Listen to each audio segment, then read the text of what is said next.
वैसे में रहने लगा। तो बंधुओं, जब नारद मुनि उन ऋषि मुनियों के बीच में रहते थे तब उनकी उम्र करीबन 5 साल के थे। नारद मुनि 5 साल के थे और 5 साल की उम्र में नारद मुनि को ऋषि मुनियों का संग प्राप्त हुआ था, उनका सानिध्य प्राप्त हुआ था 4 महीने के लिए। 5 साल के थे और 4 महीने के लिए उनको ये संग मिला, साधु संग मिला। और 5 साल की उम्र में उन्होंने उन ऋषि मुनियों के मुख से सारा ज्ञान प्राप्त कर लिया, सारा ज्ञान हो गया था उनको। फिर उनकी दीक्षा भी हो गई थी उन ऋषि मुनियों के द्वारा। फिर नारद मुनि जी कहते हैं, जैसे मैंने ज्ञान प्राप्त किया, मेरी दीक्षा हो गई, उसी समय धीरे धीरे मेरे जीवन में परिवर्तन होने लगा। कितनी सुंदर बात बताई नारद मुनि ने।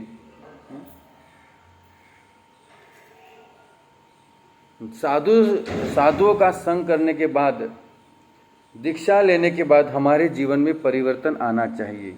ये नारद मुनि जी अपने मुख से कह रहे हैं। मेरी दीक्षा भी हो गई थी और उसके बाद धीरे धीरे मेरे जीवन में परिवर्तन आने लगा था। लेकिन आज देखा जाता है कि भक्ति भी कर रहे हैं, कई सालों से जुड़े भी हैं, ज्ञान भी है, दीक्षा भी हो गई है, लेकिन फिर भी धीरे धीरे जीवन में कोई बदलाव, परिवर्तन नहीं होता है।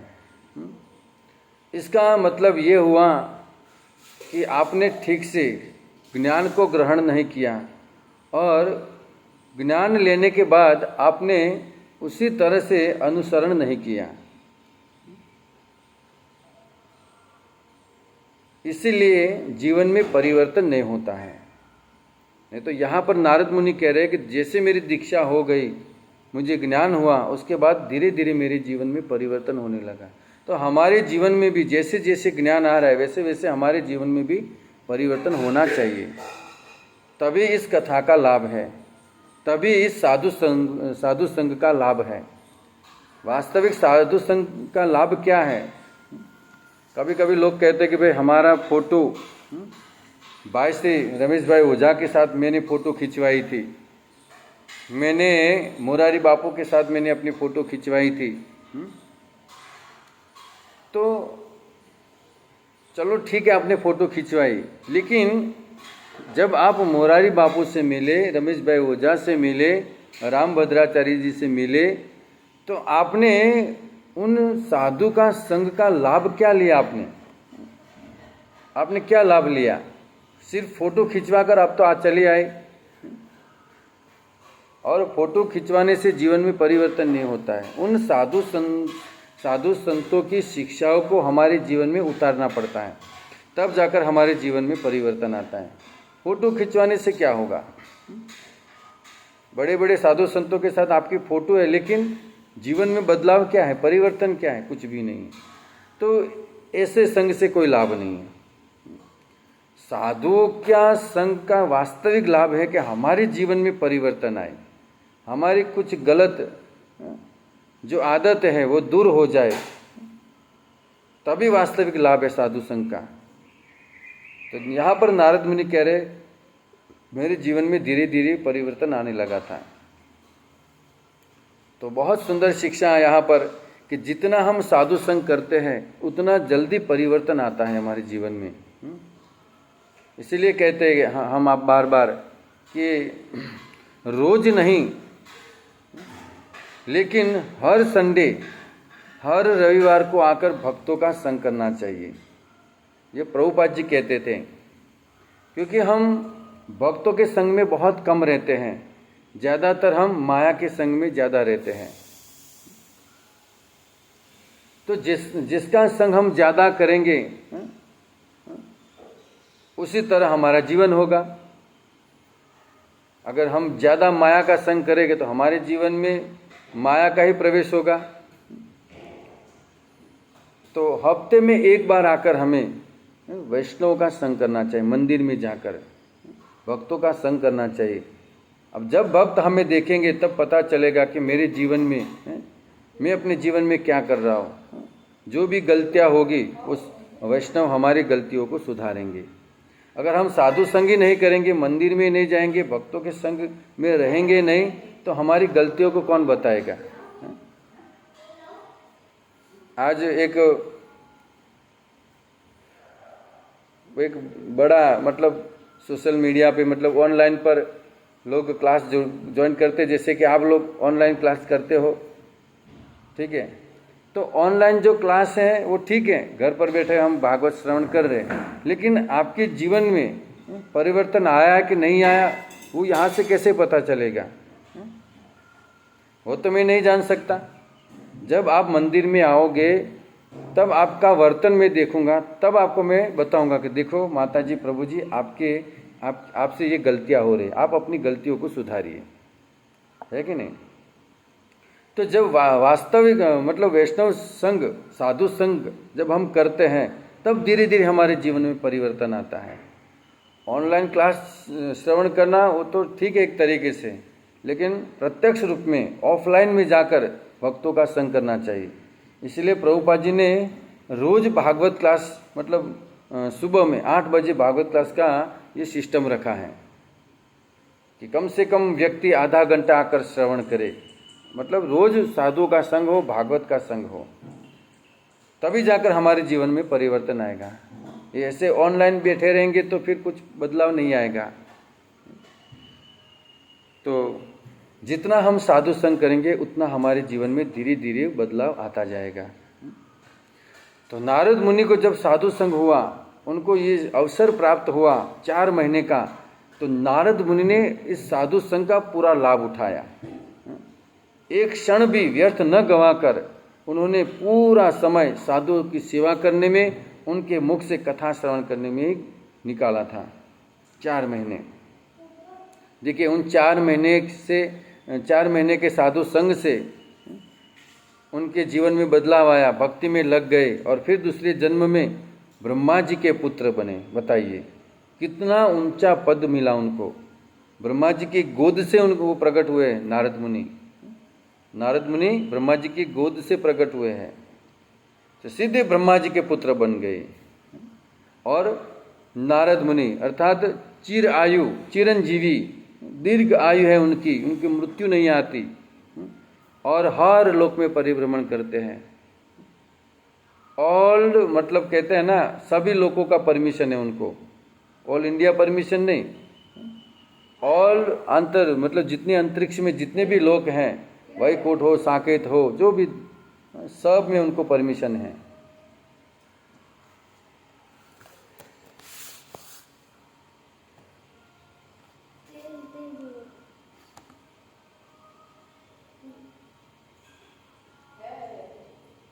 बहनी आपन बेटा हाँ तो काटो, डब्बा में काटो, मुँह बोते ना हो क्लास चलते तो हाँ तो मत ले लो ना। माता जी शू ले घी है, कोई बात नहीं, डाल दो घी। हरे कृष्णा।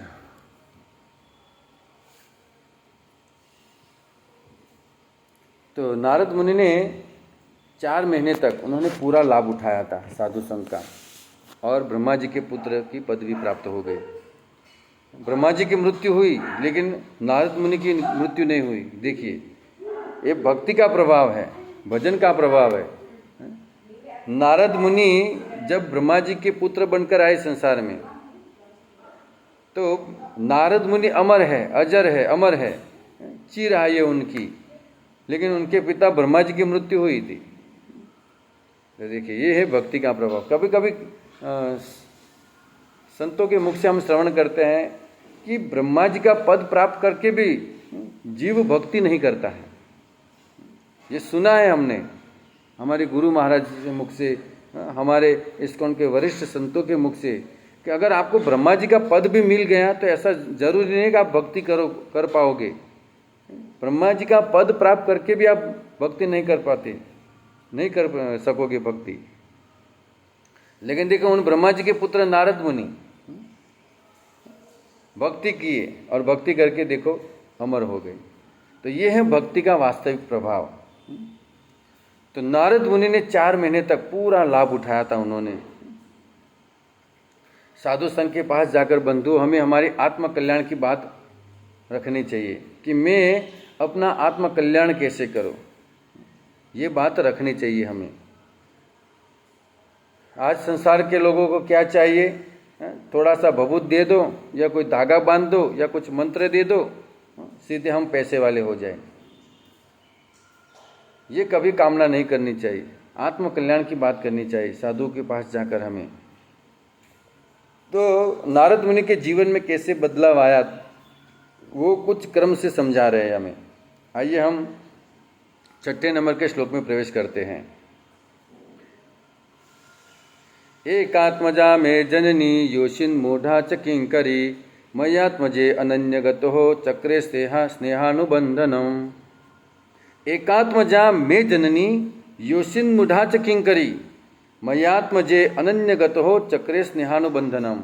कहते हैं मैं अपनी माता का एक ही पुत्र था, एक अलावा मेरी माता का मेरे अलावा और कोई नहीं था।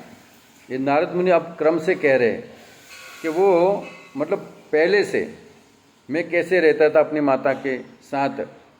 तो पहले से प्रारंभ करें नारद मुनि कि मैं अपनी माता का एकमात्र पुत्र था और मेरी माता घर के कामकाज करती थी। दूसरों के घर पर जाकर कामकाज करना, उनके बर्तन मांजना, कपड़े धोना, और ऐसे अपना और अपने पुत्र नारद का जीवन का गुजारा होता था। तो मेरे अलावा मेरी माता का कोई नहीं था, इसीलिए वो मुझे बहुत स्नेह करती थी। स्नेह की गांठ से बांध कर रखती थी मुझे स्नेह की गांठ से बांध कर रखा था मेरी माता ने। अब माता और पुत्र 2 ही थे पूरे आश्रम में, और कोई था ही नहीं।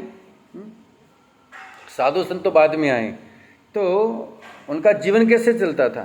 तो नारद मुनि कह रहे हैं कि मेरी माता दूसरों के घरों पर जाकर कपड़े बर्तन धोना और उससे जो भी मिलता था उससे मेरा भरण पोषण मेरी माता करती थी। ये नारद मुनि ने बताया। और मेरी माता मुझे बहुत प्रेम करती थी। एक लौता पुत्र था और दूसरा कोई था नहीं, तो बहुत स्नेह करती थी नारद मुनि को। उसके आगे कहते हैं 7वें नंबर के श्लोक में, शाश्वत तंत्रान कल्पासी स्थित योगक्षेमम मम इच्छति ईशस्य ही वशे लोको योशान दारु मयि यथा। कहते हैं मेरी माता मेरा पालन पोषण अच्छे से करना चाहती थी, लेकिन वो भी पराधीन थी, इसलिए मेरे लिए कुछ न कर सकी, क्योंकि पूरी दुनिया परमेश्वर के हाथ की कठपुतली है, पूरा संसार भगवान के हाथ में है। नारद मुनि अब ये कहना चाहते हैं कि मेरी माता मेरा अच्छे से परवरिश करना चाहती थी कि मेरे पुत्र को मैं ये ला कर दो, अच्छे कपड़े ला कर दो, अच्छे स्कूल में पढ़ने के लिए भेजो। ये हर माता पिता की ये इच्छा होती है कि अपने पुत्र को, अपने संतानों को अच्छे स्कूल में पढ़ाए, अच्छे से अच्छे स्कूल में पढ़ाए, अच्छे से अच्छे कपड़े उनको ला कर दे, अच्छा खाना उनको खिलाए। सारी व्यवस्था माता पिता चाहते अपने पुत्र के लिए कि मेरा पुत्र का जीवन अच्छे से हो जाए, उसका भविष्य बन जाए। तो हर माता पिता की ये इच्छा होती है अपने संतानों के पीछे। तो नारद मुनि कहते मेरी माता की भी यही इच्छा थी कि वो मेरा अच्छे से परवरिश कर सके, लेकिन वो भी पराधीन थी। पराधीन का अर्थ होता था कि इतना धन नहीं था हमारे पास, कोई हमारा ऐसा बिजनेस नहीं था जिससे मेरी माता मेरा अच्छे से परवरिश कर सके। वो भी दूसरे के घर पर जाकर कपड़े धोना, बर्तन मांजना, ये सब करती थी, दूसरे के घर पर जाकर खाना बनाना। अब उससे कितना धन मिलता, उसमें हम दोनों का सिर्फ 2 टाइम का भोजन निकलता था, अब कुछ बचता नहीं था, तो मेरा अच्छे से परवरिश कैसे कर सकती थी? ये नारद मुनि अपने जीवन की बात बता रहे हैं। पराधीन थी मेरी माता, धन नहीं था हमारे पास। ये कभी कभी होता है कि माता पिता की बहुत इच्छा होती है कि अपने संतानों को अच्छे से पढ़ाए, लेकिन क्या करे, धन नहीं है, आमदनी कम है, तो दूसरों के बच्चे अच्छे स्कूल में पढ़ने के लिए जा रहे, और हमारे संतान, देखो हमारे पुत्र छोटी सी मतलब स्कूल में पढ़ने के लिए जाते हैं तो दुख होता है उनको। वो भी चाहते हैं कि हमारा पुत्र भी अच्छा सा यूनिफॉर्म पहने, टाई लगाए, बूट सूट में जाए। तो होती इच्छा माता पिता की, लेकिन क्या करें, पैसे की कमी है। तो नारद मुनि अपनी माता की बात कह रहे कि मेरी माता उतनी आमदनी नहीं थी हमारी जिससे वो मेरा अच्छे से परवरिश कर सके। सिर्फ 2 टाइम का भोजन निकलता था। जैसे भी कैसे करके मैं सरकारी स्कूल में पढ़ता था, मतलब गुरुकुल में मैं पढ़ता था। फिर आगे उन्होंने कहा कि पूरी दुनिया परमेश्वर की हाथ की कठपुतली है। जैसे भगवान चाहते वैसे संसार को नचाते हैं। तो हम भी भगवान की कठपुतली थी, सारा संसार भगवान के हाथ में है। तो हमारे पास उतनी व्यवस्था नहीं थी जिससे मेरी माता मेरा अच्छे से पालन पोषण कर सके। फिर अगले श्लोक में नारद मुनि अपनी दूसरी बात बता रहे हैं। कह रहे अहम च तत् ब्रह्मकुले, अहम च तत् ब्रह्मकुले उसी वास्ता दुपेक्षया दिग्देश कालायुत तन्य बालक पंचहापना। अहम च तत् ब्रह्मकुले, मैं कहाँ रहता था? मैं ब्राह्मणों की स्कूल में रहता था, ब्राह्मणों की शाला में मैं रहता था, अर्थात गुरुकुल में रहता था। पहले के ज़माने में ऐसी स्कूलें नहीं थी, अभी जो देख रहे हैं वैसी शालाएं नहीं थी। तब क्या था? गुरुकुल था, गुरुकुल होता था। और जब बच्चा 5 साल का हो जाता था फिर उसे गुरुकुल में डाल देते थे। फिर 5 साल से लेकर 25 साल तक वो गुरुकुल में रहता था, 20 साल तक वो गुरुकुल में पढ़ता था। सारे वेद, पुराण, उपनिषद सब कंठस्थ करता था। फिर 25 साल के बाद वो गृहस्थ जीवन में प्रवेश करता था। तब तक सिर्फ उसे पढ़ाई करना है, गुरुकुल में रहना है, गुरुकुल में भोजन ही प्राप्त करना है और गुरुकुल में शिक्षा ही लेनी है। शिक्षा दीक्षा लेकर फिर वो संसार में आता था। तब वो जीवन बहुत अच्छे से चलता था क्योंकि सारी शिक्षाएं थी। विवाह क्यों करना है वो भी जानते थे। आज किसी को पूछो कि भाई आप शादी कर रहे हो, क्यों कर रहे हो, आप शादी क्यों कर रहे हो, कोई प्रश्न नहीं है, कोई उत्तर नहीं है उनके पास। मेरे पिताजी ने कहा इसलिए मैं कर रहा हूँ, अर्थात मेरे पिताजी ने किया था मैं कर रहा हूँ। ये तो परंपरा चलती आ रही है कि भाई शादी ब्याह करना है। लेकिन शादी विवाह करना उसका वास्तविक अर्थ क्या है, क्यों विवाह करना चाहिए, ये किसी को ज्ञात नहीं है। करोड़ों का खर्चा करते हैं लेकिन एक छोटी सी बात उनको ये पता नहीं है कि शादी ब्याह क्यों किया जाता है। गृहस्थ जीवन में रहकर अच्छे से पति और पत्नी शुद्ध पवित्र जीवन जीकर भगवान श्री कृष्ण को, भगवान श्री विष्णु को केंद्र में रखकर भजन भक्ति करते हुए अपना जीवन बिताए, ये है वास्तविक गृहस्थ जीवन का अर्थ। लेकिन आज क्या होता है, आप देखिए शादी ब्याह होती तुरंत हनीमून के लिए निकल जाते हैं, भोग करते हैं। गृहस्थ जीवन भोग, कोई भी आश्रम भोग के लिए नहीं है। चाहे वो सन्यासी हो, वानप्रस्थ हो, गृहस्थ हो या ब्रह्मचारी हो, कोई भी आश्रम भोग के लिए है ही नहीं। ये आश्रम की सुविधा क्यों बनाई गई व्यवस्था, क्योंकि हम उसमें रहकर भजन कर सके अच्छे से। अगर हमारी कामना ज़्यादा है तो ब्याह कर लो, शादी कर लो, एक पत्नी के साथ रहकर अपना जीवन बिताओ। चलो ब्याह करना नहीं चाहते हो, आप ब्रह्मचारी रहना चाहते हो तो ब्रह्मचारी भी आश्रम की भी व्यवस्था है। वानप्रस्थ बनो, गृहस्थ के बाद सन्यासी का भी आश्रम है। इन आश्रमों के अंदर रहकर हमें भगवत प्राप्ति करनी है, इसलिए ये आश्रम का निर्माण किया है भगवान ने। लेकिन आज सब भोग कर रहे हैं, किसी को ये ज्ञात ही नहीं है कि भाई शादी ब्याह क्यों किया जाता है।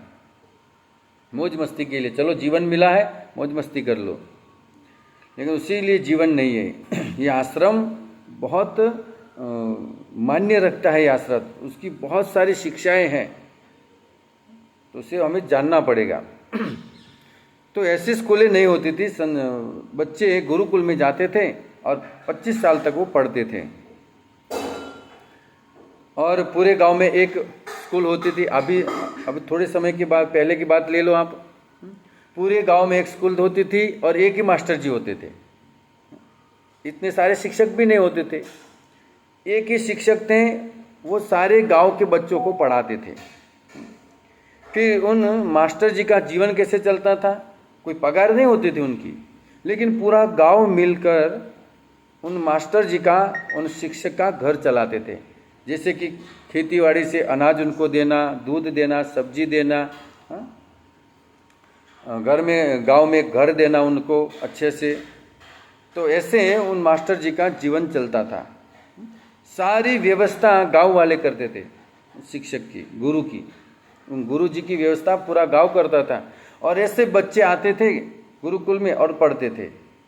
उस समय देखिए, उस समय के जो शिक्षक थे उनकी गांव में बहुत इज्जत होती थी, बहुत, मतलब पूरा गांव उनकी बात सुनता था। क्योंकि एक शिक्षक ऐसे थे, एक ही शिक्षक होते थे और वो पढ़े लिखे होते थे। अगर गांव में कुछ भी समस्या होती थी तो गांव शिक्षक के पास आता था। अगर कुछ टपाल आई, कुछ सरकार के द्वारा कुछ पत्र आया तो पत्र लेकर शिक्षक गुरु जी के पास जाते थे। गुरु जी उनको समझाते थे और पूरे गांव का जो जितना भी कार्य था, मतलब ऐसा शैक्षणिक कार्य हो या सरकारी कार्य हो, सारा कार्य वो गुरु जी करते थे। क्योंकि वही पढ़े लिखे होते थे, बाकी तो सब बेचारे अनपढ़ होते थे। तो गांव वाले बहुत इज्जत करते थे।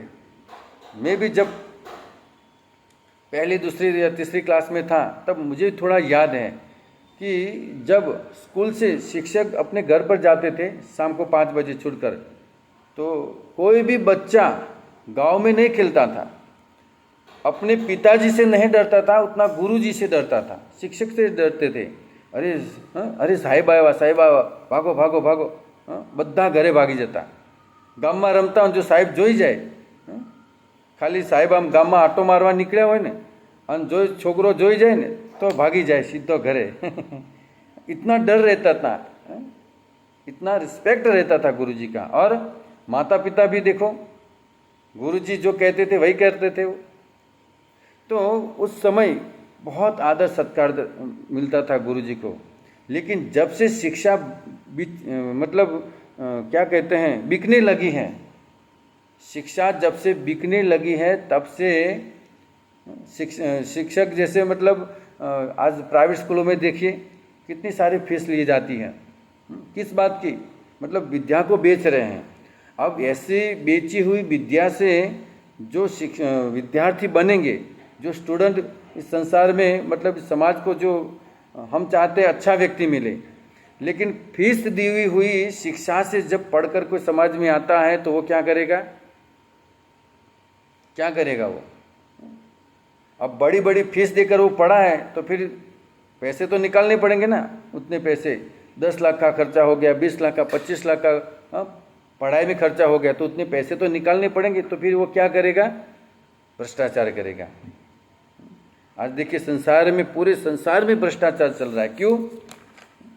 क्यों? ये मतलब वेचायेली शिक्षा थी, वेचायेली विद्यार्थी तैयार થઈને આવ્યા છે। વિદ્યાને વહેંચવાની હોય પણ સંસારમાં આજે વેચાઈ રહી છે। इस स्कूल में लाख रुपया फीस, इस स्कूल में 2 लाख रुपया फीस। ये शिक्षा, आरोग्य और तीसरी बात है, 3 चीज़ें वो फ्री में मिलती थी। शिक्षा का कोई दाम नहीं था, कोई पैसा नहीं था, फ्री में। औषधि भी फ्री में मिलती थी, लेकिन आज उसका ही सबसे ज़्यादा दाम है जो फ्री में मिलना चाहिए। तो बिकी हुई विद्या से जो विद्यार्थी पढ़कर समाज को मिलेगा वो भ्रष्टाचारी ही मिलेगा। इसीलिए अब साधु संतों की कौन सुनता है कि भाई विद्या को फ्री कर दो। आज भी देखो आप, कई ऐसे गुरुकुल खुल रहे हैं वृंदावन में, हरिद्वार में, जो बच्चों को फ्री पढ़ाते हैं, फ्री पढ़ाते हैं, कोई शिक्षा, मतलब कोई पैसे नहीं लेते हैं। तो फ्री की शिक्षा से जो व्यक्ति इस समाज को मिलता है वही समाज में क्रांति ला सकता है। बाकी तो फिर भ्रष्टाचार, वो फिर पैसे कमा, क्योंकि पहले पैसे दिया है, फिर पैसे बटोरने में पूरा जीवन बिताएगा वो। किसी के गले काटेगा, जेब काटेगा, जो काटना हो काटेगा, लेकिन पैसे कमाओ कुछ भी करके। तो पहले के ज़माने में इतने पैसे की मतलब नहीं थी, व्यवहार चलते थे अच्छे से, बहुत अच्छे से व्यवस्था मतलब निर्वाण होता था सबका जीवन का। लेकिन जब से पैसे आ गए तब से सब पैसे के पीछे ही पड़े हैं। तब पैसे नहीं थे फिर भी सुखी थे, आज सबके पास ज़्यादा पैसे लेकिन फिर भी दुखी है। ये दुविधा है। तो आज समाज में ये भ्रष्टाचार का कारण एक ही है, बस ये विद्या बिक रही है। एक बार एक अमेरिकन इंडिया में आया, तो भारत में आकर किसी भारतीय एक व्यक्ति से पूछा उसने कि भाई आपके भारत के सरकार में कितने खाते हैं। वो अमेरिकन इंडियन से पूछता है कि आपके भारत में सरकार में कितने खाते हैं। तो वो भारतीय बोला कि लगभग सब खाते हैं। समझ में आया है? लगभग सब खाते हैं। वो अमेरिकन मतलब खाते के बारे में पूछ रहा था, कितने खाते होते। लेकिन अब क्या करें, इंडिया में सबसे ज़्यादा भ्रष्टाचार चल ही रहा है, तो वो उसने जवाब दिया कि लगभग सब खाते हैं, बिना खाए तो कोई काम ही नहीं करता है। चपरासी हो तो चपरासी को भी 50-100 पकड़ाने पड़ते हैं, तब जाकर वो हमारे कागज अंदर देता है। तो सभी जगह पर ये भ्रष्टाचार चल रहा है।